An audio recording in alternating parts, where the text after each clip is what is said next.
O Monte Horebe, também conhecido como Monte Sinai, desempenhou um papel fundamental na narrativa bíblica, servindo como lugar onde Deus fez uma aliança com os israelitas, e onde Moisés recebeu os 10 mandamentos e outras instruções divinas.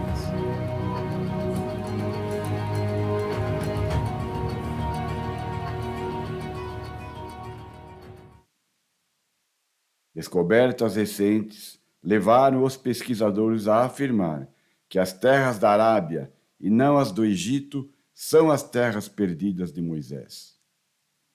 No próprio livro de Êxodo, podemos notar que, de fato, o Monte Sinai fica em Midian, na Arábia. Aos 40 anos de idade, Moisés fugiu de diante da face do faraó do Egito e habitou na terra de Midian. No livro de Gálatas, onde o apóstolo Paulo afirma que Sinai é um monte da Arábia.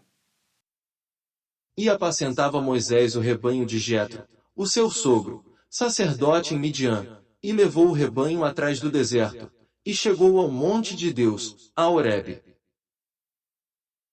Esse é o lugar onde Moisés encontrou Adonai na sarça ardente. Adonai deu-lhe uma ordem importantíssima para aí retornar depois de libertar os israelitas. Quando houveres tirado o povo de Israel do Egito, servireis a Adonai neste monte.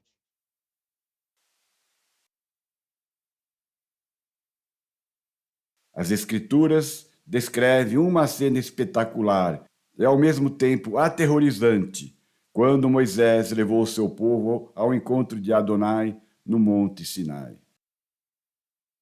No terceiro dia, ao amanhecer, houve trovões e relâmpagos sobre o monte e uma espessa nuvem.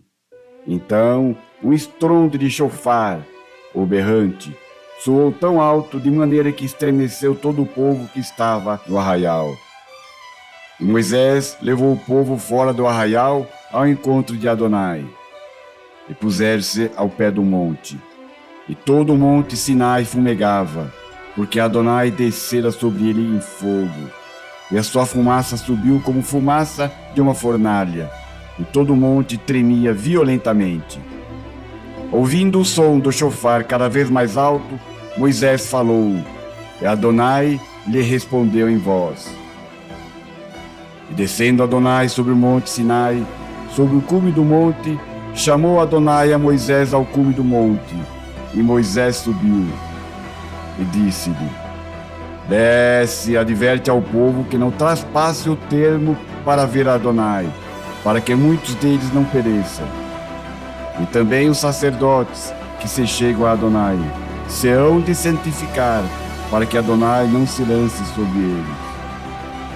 Então disse Moisés a Adonai, o povo não poderá subir ao monte Sinai, porque tu nos tens advertido, dizendo, marca termos ao redor do monte e santifica-o. E disse-lhe Adonai, vai, desce, depois subirás tu e Arão contigo. Os sacerdotes, porém, o povo não traspasse o termo para subir a Adonai, para que ele não se lance sobre eles.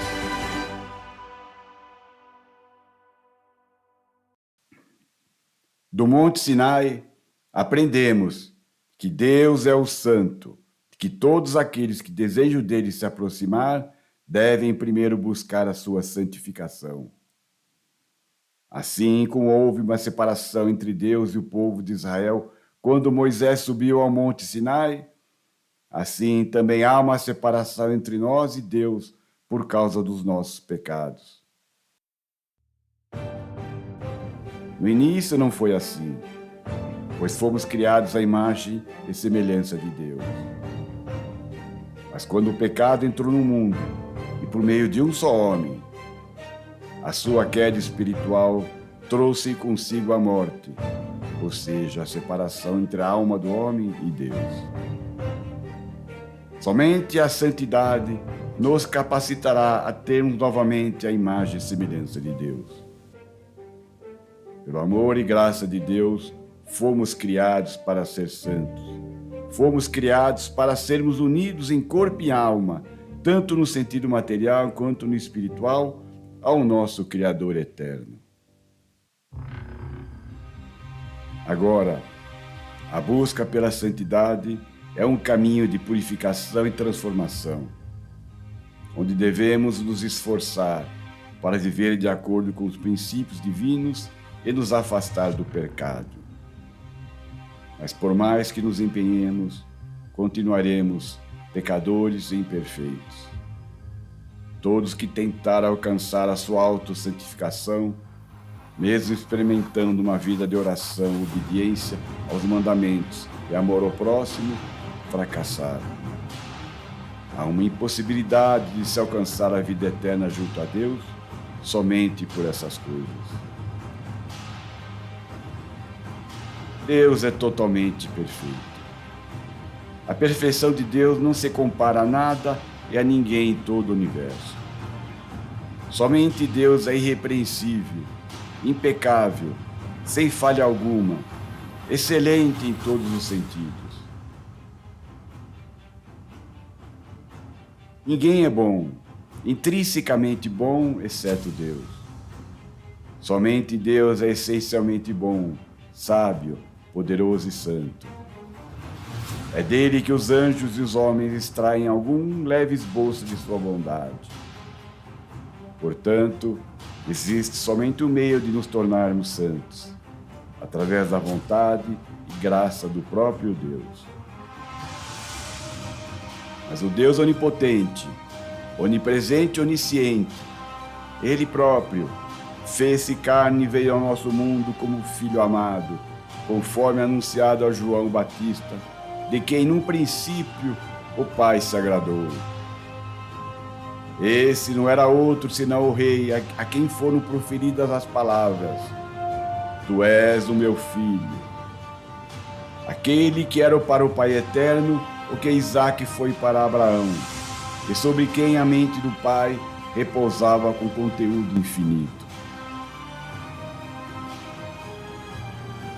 A nossa esperança é Jesus Cristo. Ele é o caminho, a verdade e a vida, a única maneira de se chegar ao Pai. Através de Cristo, podemos ter acesso direto a Deus, porque Ele é o nosso Deus. Na cruz, Jesus abriu as portas para a nossa salvação, deixando aberto o caminho para a vida eterna junto ao Pai. Quando cremos em Jesus e dedicamos a nossa vida a Ele, Cristo nos tornará, no devido tempo, puros e santos. A santidade é ser salvo por Jesus Cristo. Portanto, busquemo-lo, amemo-lo e imitemo-lo. Somente Ele pode satisfazer os nossos desejos ardentes, tanto nessa vida, com a sua graça, como na vida futura, com a sua glória. Sim, com Ele mesmo, pois no céu Ele se manifestou como o bem supremo para ser provado e desfrutado pelos abençoados para sempre. Amém.